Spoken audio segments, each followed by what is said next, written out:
मांडतील ना. शिवसेना पक्षप्रमुख नक्की भूमिका मांडतील.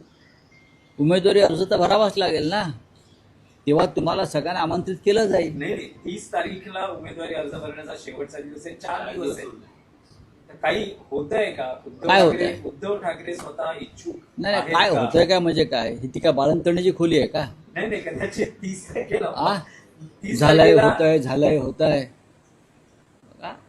ऑपरेशन सुरू होणार, व्यवस्थित होणार, पेढे मिळतील, काळजी करू नका. कोणाच्या नावाची मिळणार? नाही राऊत साहेब, कोणाच्या नावाची मिळणार?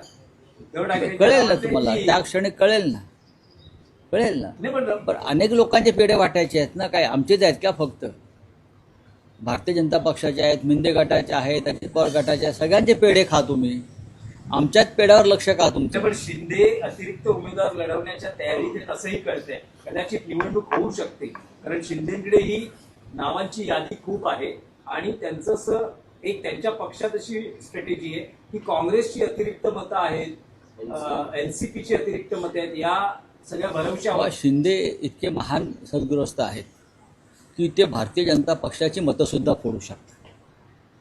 इतका मोठा माणूस आहे तो.